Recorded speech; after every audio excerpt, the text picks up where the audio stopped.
tengrat Kotomo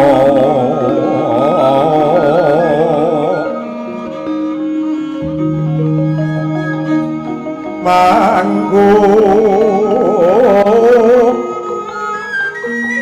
manugraheng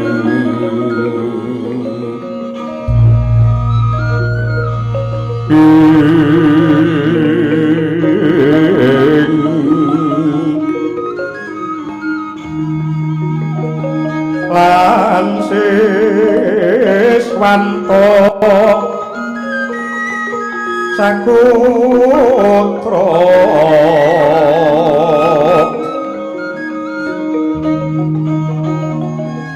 tang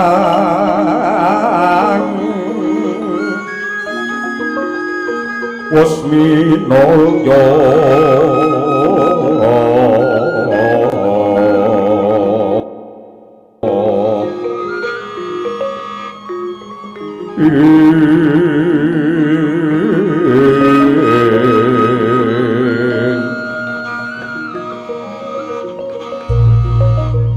tangus minoyo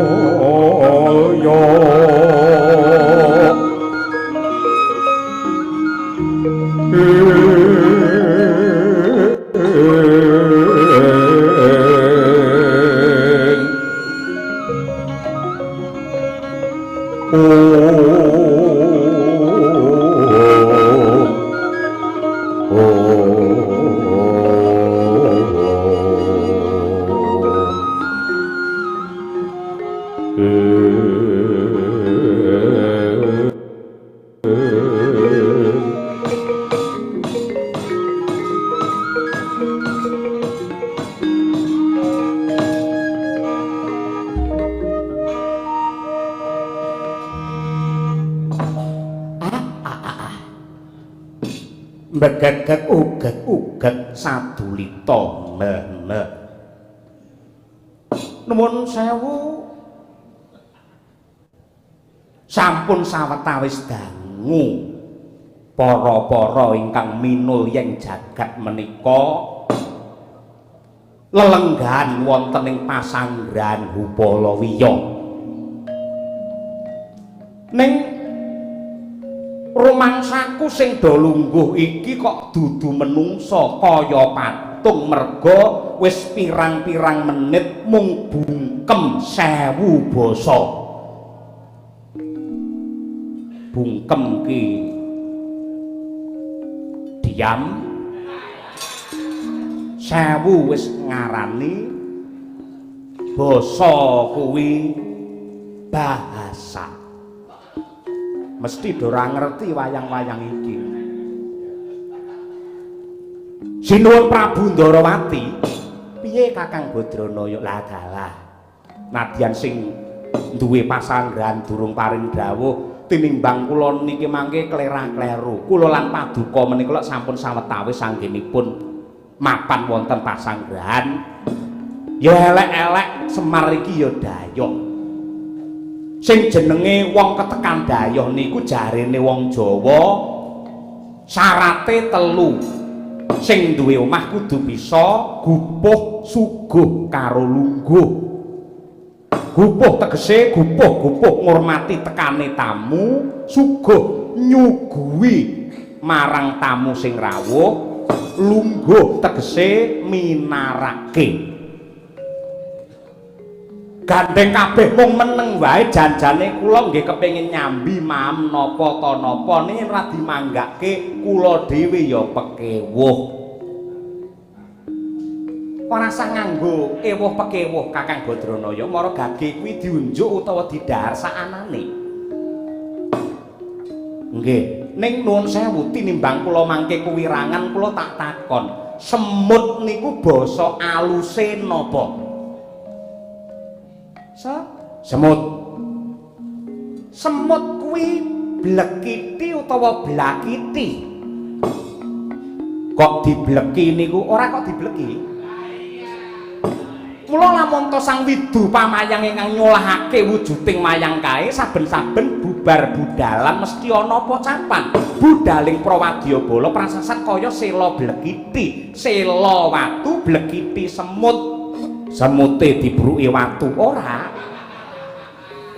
Tegese budale Prawadyabala kaya semut mungguing watu ing ngendali bir ora ana pedote. Ngono kuwi dadi blekiti kuwi semut. Blekiti semut. Yen ngoten monggo sinuwun Prabu Ndarawati, monggo wedange ndang diunjuk tinimbang iki mengko dirubung blekiti.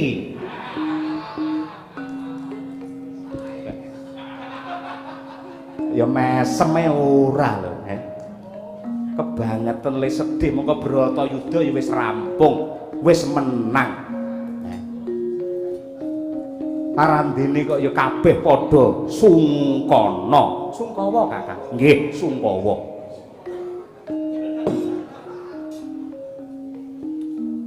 Kula Kaki Prabu Ndarawati apa dene anak-anakku Pandhawa puji deduk dikir kunjuk ana ngarsaning Hyang ingkang Maha Agung. Merga sira kabeh sembodo anetepi dharma mungkasi Bharatayuda kanthi wilujeng niskala. Duh, Kanjeng Ibu jimat kamulyan kula ing marcapada prapting ndelahan. Nadyan para Pandhawa ungguling payudan Tegal Kurusetra nanging kula rumaos nyangga dosa ingkang matumpa-tumpa. Nadyan kathah ingkang mastani bilih Bharatayuda menika perang suci nanging nyatanipun kejem lan wengis ketitik kathah nuwuhaken pangorbanan saking para pepunden, para pinisepuh, guru, keluarga lan para putra ingkang dados bantening paperangan. Duh Kanjeng Ibu, pedahipun menapa para Pandhawa pikantuk kamenangan nanging menawi ancik-ancik dumateng bangkening asanes Kanjeng Ibu. Nun sewu Yai Puntadewa. Kula suwun kanthi sanget anggenipun anutuh diri ngetuni dumateng lelampahan. Wonten tetembungan kridaning ati tan kuwawa mbedah garis sing pasti budidayane menungsa tangeh sembodo nyundul purbane kang kawasa. Tegesipun lelampahan yang sampun kagelar menika boten uwal saking pamurbaning Hyang Agung keparenging pangeran dene para Pandhawa namung sadremi netepi kodrat ingkang ginaris dening Gusti ingkang nyipta jagat. Puntadewa, bener kang dadi dawuhe kadangmu sepuh ing Ndarawati. Wong ingkang ngetuni lelakon kang wis kelakon kuwi ora ana gunane apa-apa. Jer tangeh lamun sira bisa mbaleni lelakon mau. Mula pupu senangen-angen ingkang njrimpeti batinmu kanthi miwiti nganam pikir, mawas diri sarta ndandani pakarti. Yen saka pamitungku, yen saka panemuku, Tegal Kurusetra kuwi papan ingkang suci, papane para prajurit ingkang lagi manembah mring Hyang Maha Murah. Tegese yen ana satriya senopati ingkang gugur ing madyaning Bratayuda, sejatine atine bungah pikire tentrem merga matine padha karo dipangku karo pangerane, swarga cadangane. Kula jagat iki wis nekseni marang tulusing batinmu, api ing tumindakmu mula ndak pundhut kanthi banget. Kautamaning para Pandhawa kang wis disiram nganggo getih wong pirang-pirang, kautamaning Pandhawa sing wis dicagaki nganggo balunge wong akeh, kautamane para Pandhawa ingkang kabeh mau ngorbanake wong pirang-pirang anggening gayuh kamardikan, ndak jaluk aja nganti muspra lan musna. Nadyan dina iki para Pandhawa wis merdika, angel ngiseni marang kamardikan mau. Mungsuh sing abot dhewe pancen mungsuh saka liya praja nanging luwih abot meneh yen sing dadi musuhe kuwi saka sajroning praja lan sajroning negara. Mula rampunging Baratayuda ndak pundhut Pandhawa tetep eling lan waspada ya nggir. Sang Pantara Ratri hamung cipta pukulun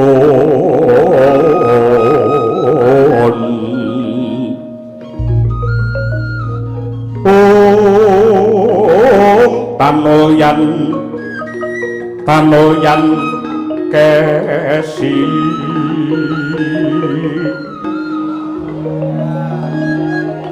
mila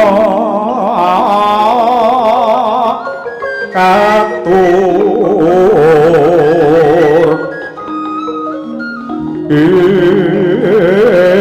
ingkang cundhuk maneh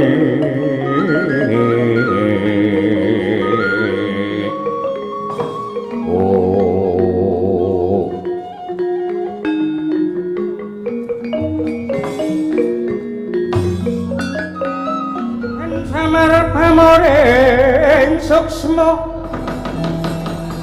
sinuksma yawinah yawinga sepi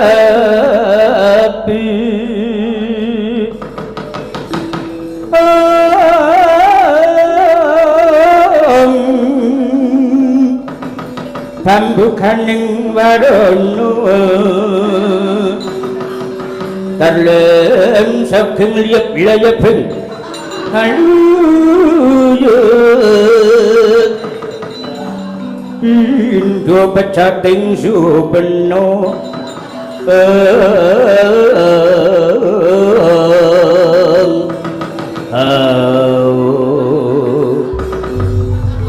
kadangipun Kakang Yayi Werkudara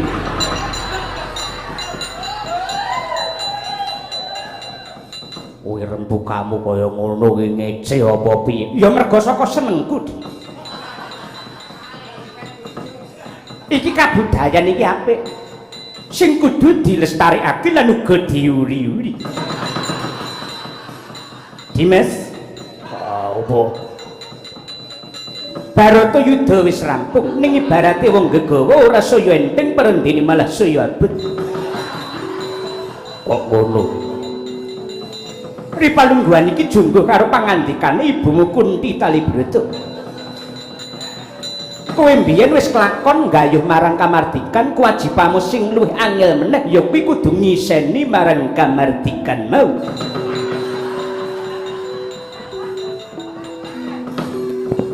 Saiki gandeng para Pandhawa wis jaya ana madyaning pabaratan, wis meneng ana Baratayuda, yen wis meneng kowe arep ngopo? Ayo. Arep ngopo? Aja tayungan sik yahene. Aku ora butuh apa-apa. Lho. Tek ngono. Kowe ora ngarep apa-apa. Aku ora ngarep apa-apa, pancen ning kene ya ora ning apa-apa. Tegese piye? Tegese Baratayuda kuwi sakwise Duryudana tindhi watu gedhe ana tengah alas. Tegese negara Ngastina Ripalungguhan iki wis kothong. Yen perlu malah remuk rusak mergo dayane peperangan, bondo donyane wis ludes keles tanpa sisa. Tan urunga Pandhawa mung bakal ditinggali utang pirang-pirang. Kewajibanku mung ngopeni karo bocah lolo rondo. Bocah lolo karo rondo. Lan uga wong cacat sing dadi korbaning peperangan, kuwi kewajibanku. Kowe ora ngresula. Aku ora ngresula, malah aku rumangsa marem, rumangsa seneng. Mergo apik-apike menungso ki lamun tok uripe bisa piguna tumraping wong liya. Alah to blas apik iki. Ya kaya ngono kuwi jenenge adikku tenan kuwi. Tegese kowe netepi apa kang dadi sumpahing satriya sing kudune sepi pamrih rame ing gawe. Yen sepi nyebrang kusit aja ngono kuwi. Tegese kowe ora duwe karep apa-apa, ora duwe niat apa-apa, kejaba anyadang pepayunge Hyang Agung. Ya pancen kaya mengkono. Pandhawa nindakake puter pujuk ya kuwi ndedonga marang kurbaning Hyang Agung, mbok menawa ana kurban payudan Kurusetra sing kudu didongake supaya manggih kamulyan ana ing kasuwargan. Lan uga ing kiwa tengene kene yen ana wong lara, wong cacat, wong nandang kesusahan kabeh kudu disenengake, dimaremake, ditentremke rasane. Ora liwat ngestokake dawuh. Ayo mlaku alon-alon jangkaing suku. Lembeaning tangan aja lali tansah puji dikir ngucapake kidung suci mantra hayu kalawan nyambung rasa kelawan Gusti ingkang Maha Kuwasa Kudur.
Dumawur mangawur wurahan dengaraning jurus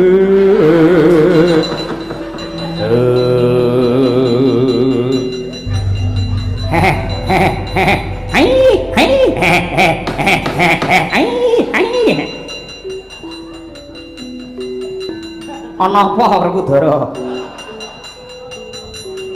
Lho. Bareng bar Bratayuda kowe salin sloga. Kurang menungso apa piye?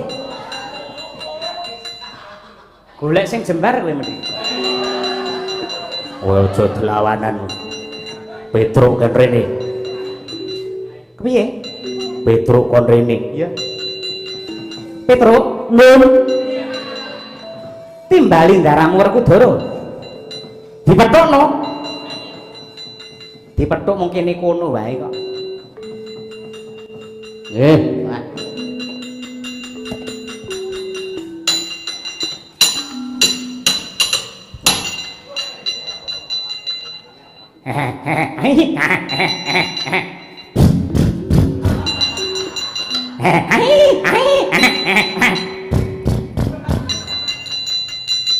Ayo sampean melu genti. Ora sutah piyayi kok. Mbuluk iya. Jaran apike kaya ngene. Mula ya jaran iki kudu metu merga sing kagungan dalem iki pekaremane ya bangsa turangga ngene iki. Mula ning kiwa tengene iki kabeh anane kreta pepetingan kabeh. Mergo aku wis ngerti nadyan telagi ketemu iki sing kagungan dalem Gustine iki pancen karmane siji turangga, loro ya kuwi wujute kreta, telu ringgit purwa, papat gongso, lima wanita. Yung. Kowe nganti disotke dadi kere piye? Oh kere wis kan biyen aku kok ya. Ngapunten lek ra ngono kapan gojeke ya. Sawa? Oh, ora duwe jeneng. Njur kowe kewan saka ngendi? Oh, saking alas, Gus. Kowe lanang apa wadon? Lanang apa wadon? Oh, lanang. Buktine lanang apa?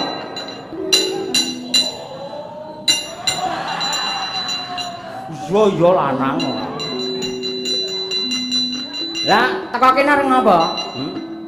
Areng nglamar gawean karo Ndara Bima, ora tau iki numpak sing jenenge kuda. Numpake kuda Birawa karo Sapitri Putra.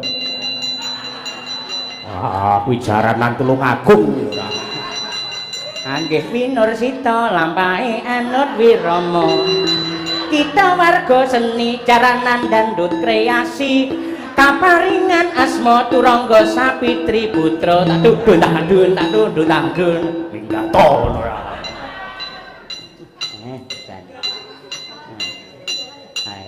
Jan elok. Karepe arep ngopo kuwi, Tru? Mboten ngerti. Menteleng mripate kalih sampeyan niku lho. Yen kalih kula mboten gagas kalih sampeyan kaya wong serik ngono modele.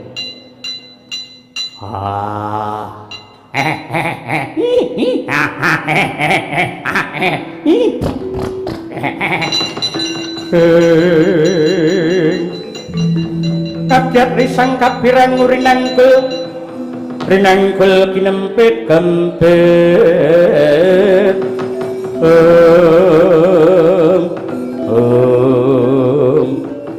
lenggih wujuding turangga ingkang datang kantenan saking pundi purukipun mripatim lirik menteleng kang netra nyawang marang Sang Bratasena mangkrak krodha sigra nubruk marang Sang Bagus Jodipati.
kula nerpo Kresna kan tulus nyokroring Resiwara Jahnawi Suta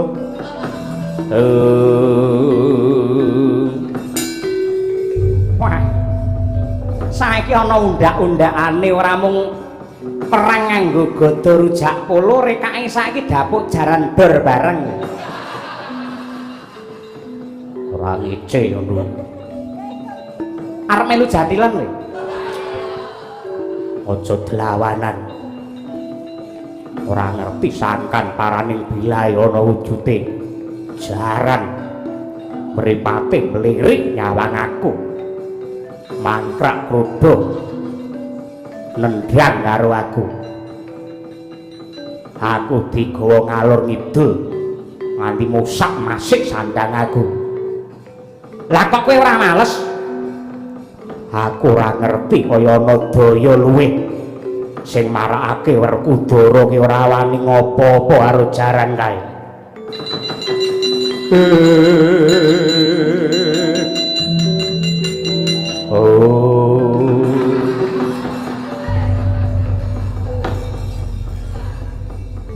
Oh, jarang kae to. Iya. Kowe tak kandhani aja kaget. Jarang kae dumadi saka gurumu Resi Durna. Mosok tenan kuwi.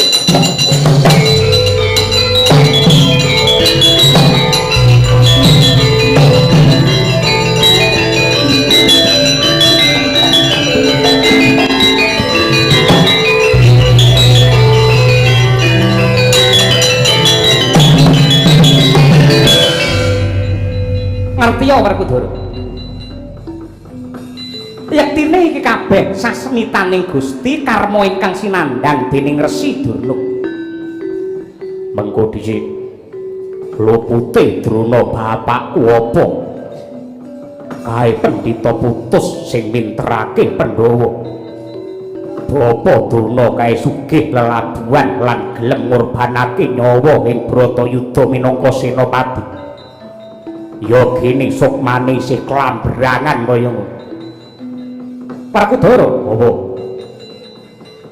margake saiki glejahan lelakone Resi Durna wiwit anggone mulang muruk lan ngluberake saking kadigdayan lan ilmu kanuragan marang siswa ya kuwi Pandhawa lan Kurawa iku kabeh yekti ora tulus tegese anggone Drona minterake Pandhawa lan Kurawa sinurung rasa gething keburu sengit marang Prabu Drupada ing Pancala kelawan pamanmu Gandama ning Mandira Jajar. Mula mbiyen Pandhawa lan Kurawa nate diperintah supaya mbedah Pancala lan ngrangket Prabu Drupada lan Raden Gandamana. Lan maneh perang Baratayuda iku bisa dumadi ya karana tandurane Durna. Gandeng nalika mulang muruk marang siswane sinurung rasa memungsuhan lan gething keburu sengit. Mula undu-unduane murid-murid Sukalima tansah memungsuhan wasana Pandhawa Kurawa nyabrang getih Bratayuda.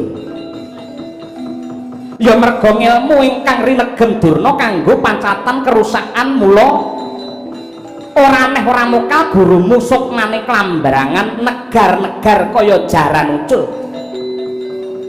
mesakake banget njur piye jarine Pandhawa ki lan ngubengi Kurusetra nindakake puter puja ya wektu iki wektu iki ingkang pas cedhak ana jaran kae kowe nyambung rasa kelawan Gusti ingkang Maha Nasa dongakno muga-muga sukmane gurumu Durna antuk kasampurnan ning kasuwargan.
sira kawang-wang gegono pansumirat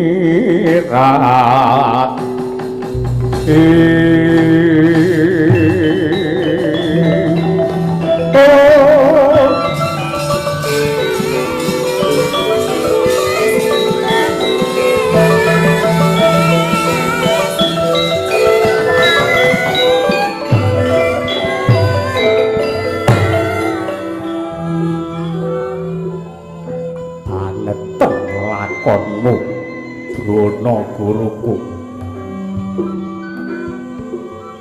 aku bodho ndok pinterake aku luput ndok benerake ndok tuntun marang kejaten tak rewangi jegur segara golek kasampurnan lantarane kowe ning katemane Gandeng Rina wengi uripmu karo wong elek kumpulmu karo wong sing deder dosa dadine kaya ngono kuwi sing jenenge Brahmana Kyai Resi Ulama waton ambyur ana jagate negara sing rina wengi tansah ngubal-ubal kanistan tan wurunga kalepetan dosa ing sasi ingkang kebak berkah iki ing sasi kang kebak berkah iki aku ndonga nyambung rasa karo dewa panjalukku mung siji kowe di ngapura lan antuk papan sing mulya Durna bapakku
muni ing laladan negara Eka Cakra hanenggih ingkang mapan oning dusun Manahilan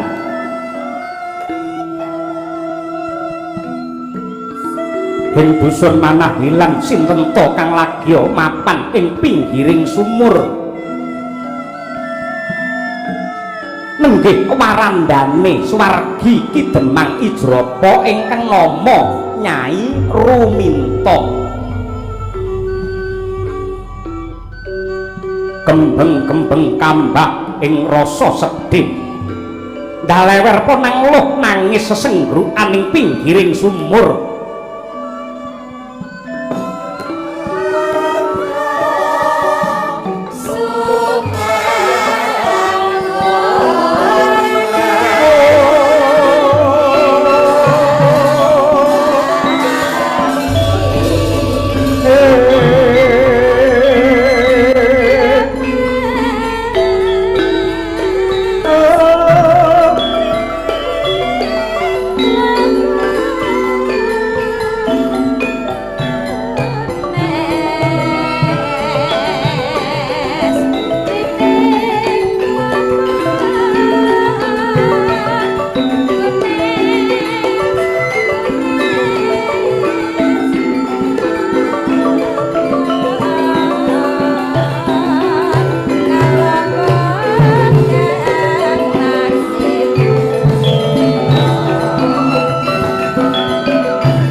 surem-surem Dewangkara ingkang ler manguswa kang layon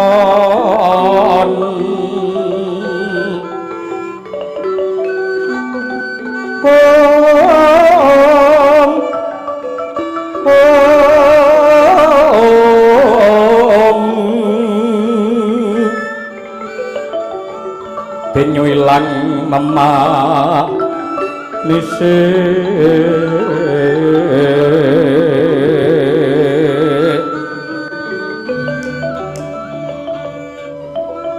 wadananira ayu ucem Prajna maratani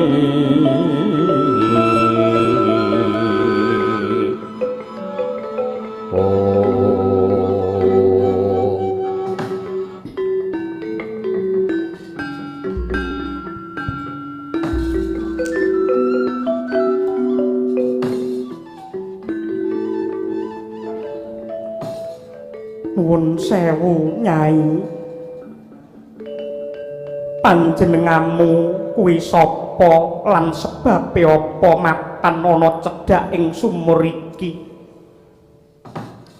nun inggih dangu dumateng jasad kula nami kula pun Nyai Ruminto kula menika warandanipun Ki Demang Ijrapa Suwargi ing dusun Manahilan riki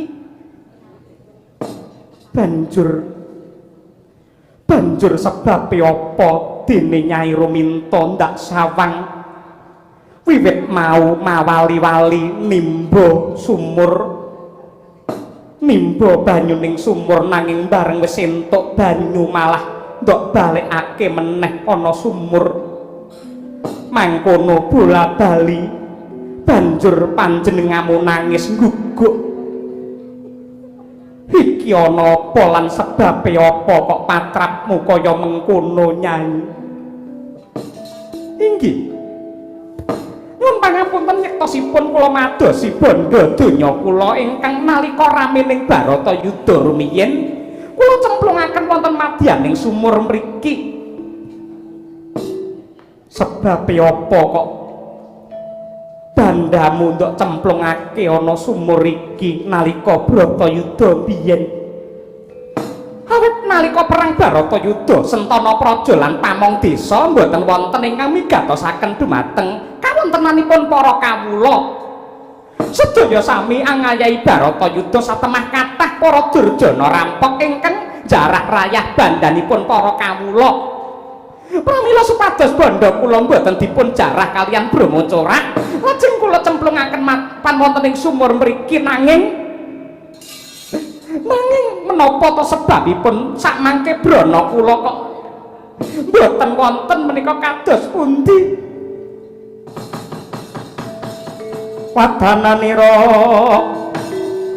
ayu kuma kucem raknya marah tani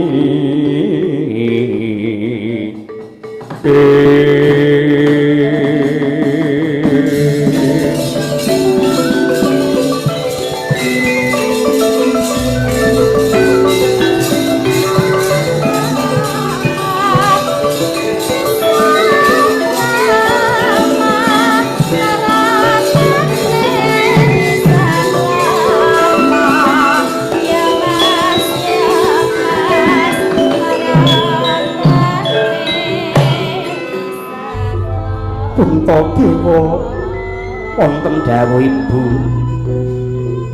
tanpa lidah sinambung banyu tinalang siati mestine sira kuluk anakku mestine ngerti karo kahanane Nyai Ruminta. Biyen Pandhawa nate ngayom ana ing kene nganti Werkudara bisa nyirnake Prabu Baka Ratu ing Ekacakra. Kuluk nyatane dumadi ning Bratayuda nuwuhake pangorbanan sing gedhe. Akeh para kawula ing nandhang sangsaya ya merga saka wengi sing Bratayuda klebu lelakone Nyai Ruminta iki. Puntadewa kinarya panebusing dosa merga dumadi ning Bratayuda biyen. Ndak jaluk leganing rasamu, iklasing batinmu, mas-masan utawa sandangamu, anggon-anggonmu kang tumemplek ana ing anggamu. Maragake racuten lumpukna bakal ndak aturake Nyai Ruminta minangka tebusaning dosa.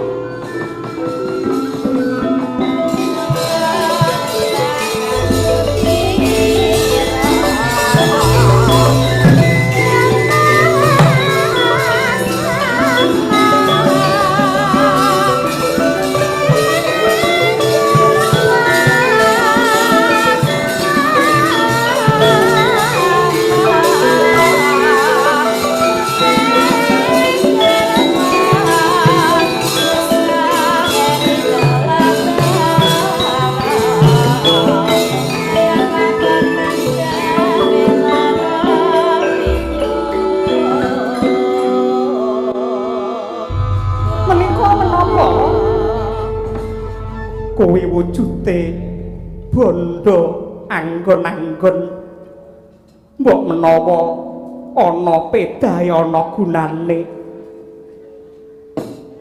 sing luput kuwi dudu kowe nanging sing kleru kuwi Pandhawa merga biyen sing nindakake Bratayuda kuwi Pandhawa.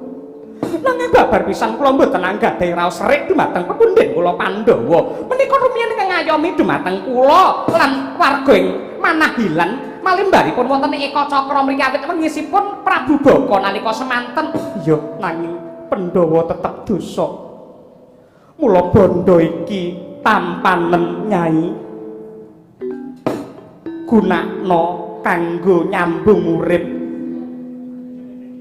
Mengko yen wis teka sewune bojomu hijrapa nggon nyandi kuburane.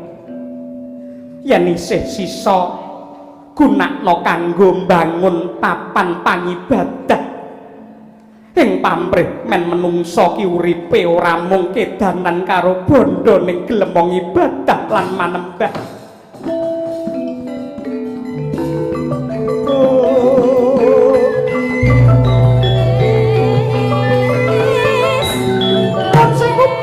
Ngandika menika sinten? Kula kok semunipun nate pinanggih nate ngertos ngandika menika sinten? Kowe ora perlu ngerti aku. Nanging sing baku dosane Pandhawa apuranen. Ngandika sinten ora?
Limengan jagate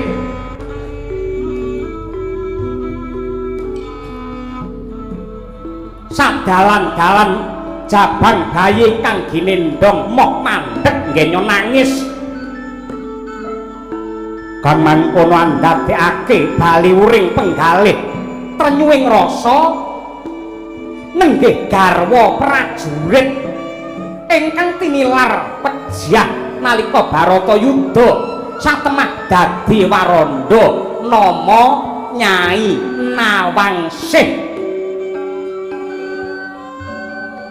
Jabang bayi isih abang umure lagi setahun parandene wis ra duwe bapak.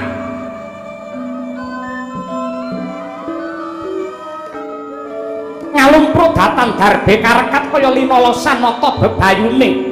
Wis tatanana pengarep-arep urip mung anyadang tekaning Hyang Yama Dipati murih ambat jabel nyawane nenggih Sang Nawangsih.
ana sunanembang temanten anyar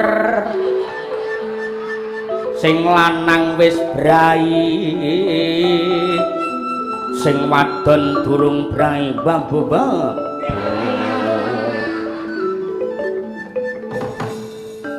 Doyono aja nyedak ora tuwa nyalo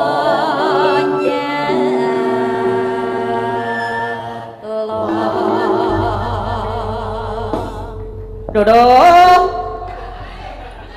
keduren kok nekat kowe menengo ya li kowe menengo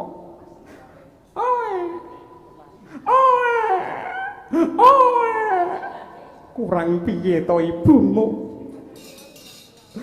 kowe mimiko kake mimiko yen nganti kowe tak gendong ngalur ngidul tak kempit tak kekep tak lelo-lelo kowe ora gelem mimik apa iki engko mimike tak wenehne Pak Dene iki aseme iki jenenge mareming atiku ngungkuli nampa wahyu cakraningrat wah iki dongake muga-muga bayine moh mik Pak De wis ingat Pak De Pak De aku anak isup ngene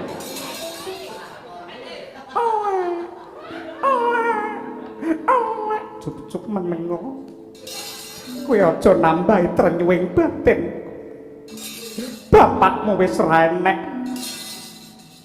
kowe yen pancen pengin mimik kake mimik yen arep makmu kowe muni yo pengin mangan apa yen kowe ra gelem mimike dikekne Pak De lho engko ndang gek ngono engko padha karo aku nampa wahyu cakraningrat saka Rembang engko cakraningrat kok Rembang iki piye to saka Kayangan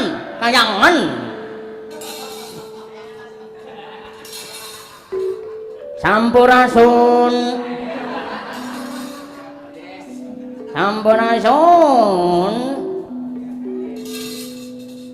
iki sapa jenengan sinten oh ngilaheng Jagat Dewa Bathara ngobong klasa 5 ulun Jawata saka Kahyangan Gondomanan ya iki sing jenenge pukulan Bathara Ruci Bathara aja delawanan lagi roh iki kabare aku yen maca buku kae Dewa Ruci iki kaya putran Denta putran iki tegese cilik Denta ki gading nadyan cilik ning sumunar ning nyatane ora kaya gading mergo gading lagi dolan karo gadang lha kuwi no ora jujur wae aku Lurah Bagong saka Cepot Rejo aku ponokawan pono ki weruh kawan ki kanca aku abdine ndara ndaraku Pandhawa 5 kuwi cah lanang kakung sedaya anu cah 5 gangsa lah piye to iki cah lanang 5 ngono lho wih saka Punta Dewa Werkudara wah ngono kuwi terus Ndara Janaka kembar kemanikan ya kuwi nangetan karo Nanggulon terus aku abdine jenengku Bagong iki nindakake es puter anu puter puja ngubengi Tegal Kuru Setra kene nulungi marang padha padaning titah sing lagi susah urupe tanpa beda jeneng kita kula kaki kambing kowe sapa nggih dangu dumateng kula saking dusun Gayang nami kula pun Nawangsih Nawangsih komplite Winong Nawangsih iki iki to. Layak kok ya iki lho bintange. Kita warga seni, jarang nandang dut kreasi. Ya iki. Winong ceria iki. Bah. Saiki wis ranjaran ta, Nong? Sampeyan aja ngawur, aku ora tau jaran. Hah? Aku ora tau jaran. Numpak jaran kepang ora tau? Ora tau. Lek ditumpaki. Astagfirullahaladzim, ya Allah. Kilaf ya ampun, lambe sing aturan lambe kok kaya ngene iki lho. Ngono ki langger wong wedok ayu mesti roh terus lambene terus ngono kuwi. Ayo ki melu beling, ayo beling ora pareng, beling ngene iki ayo. Tak sentik lho, ora pareng beling ngono, gak golek ngono kuwi. Wis ora tak tumbasne nek beling ngono kuwi.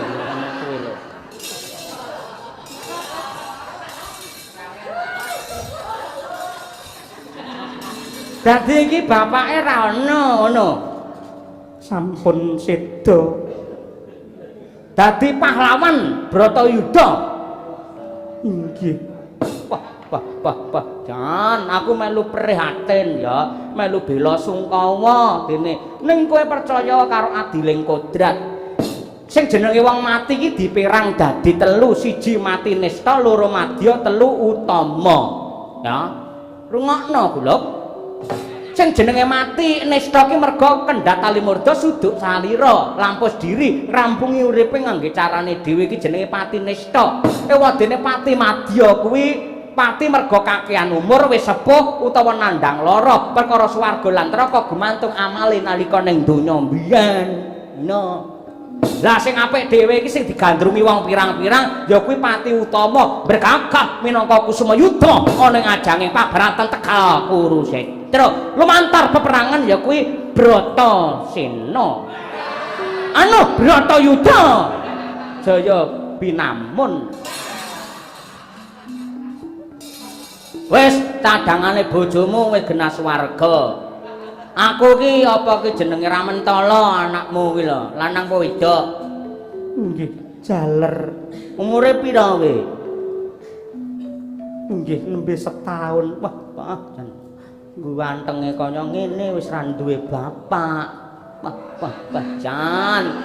Iluba.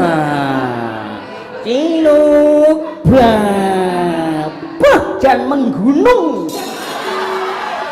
Sampeyan sing disawangi ngendi ngerti wong sedih kaya ngene. Asem ayo nakal meh ora oleh nakal dening ora oleh nakal kok iki mesti ngono ki si Udin mesti nakal ngene iki lho. Udin nakal Udin. Ngene, api-apian aten. Aku ya kepengin nulungi karo kowe. Iki yen kowe gelem lho. Ya. Tinimbang kowe dadi wong wedok ijen tanpa rowang, ya. Aku gelem ngewangi ngopeni anakmu. Tegese kowe bakal tak pek bojo. Asal gelem tak pek bojo ngono lho. Menapa jeng ngandika dereng kagungan garwa? Dalem menapa jeng ngandika dereng kagungan garwa? Ya wis, ning omah ya wis duwe ya sinden kondang. Ya jenenge Kesiem jenenge. Kesiem kuwi galik-galik lek nyemara kowe. Ning semua kan bisa dibikin loh semua itu.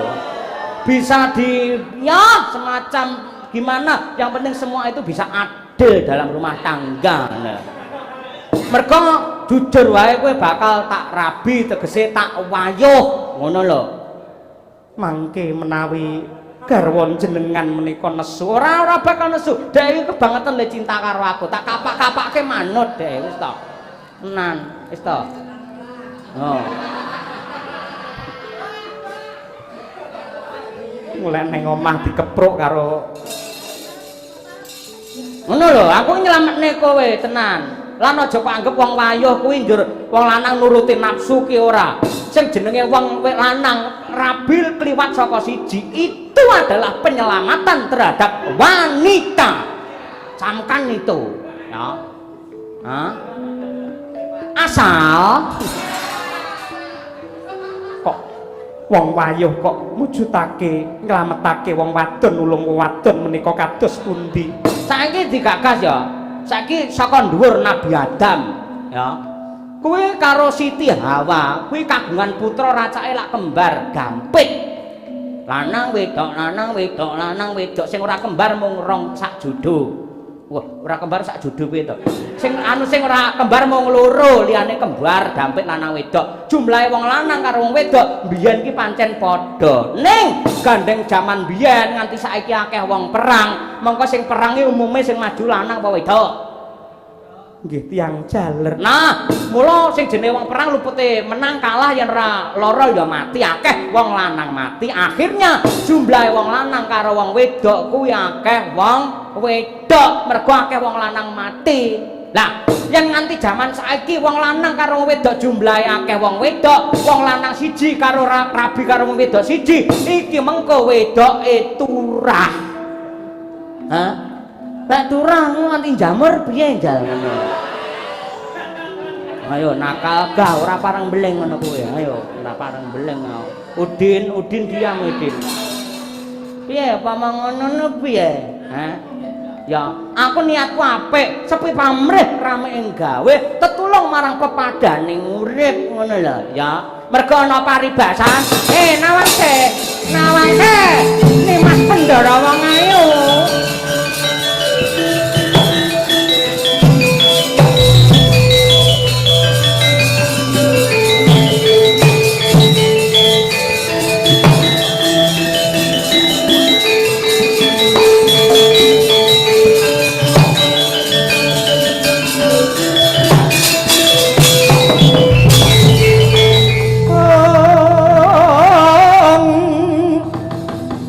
Eka bumi dwi sawah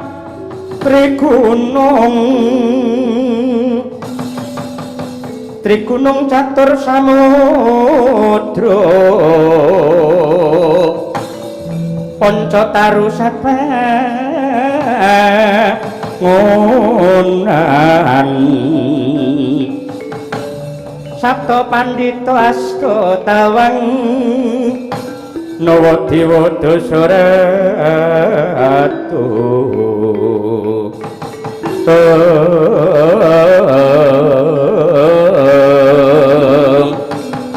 para Pandhawa nindakake puter puja ngubengi wujuding Tegal Kurusetra tetulung marang padha padaning urip kang mangkono babar gara-gara ngeksi kon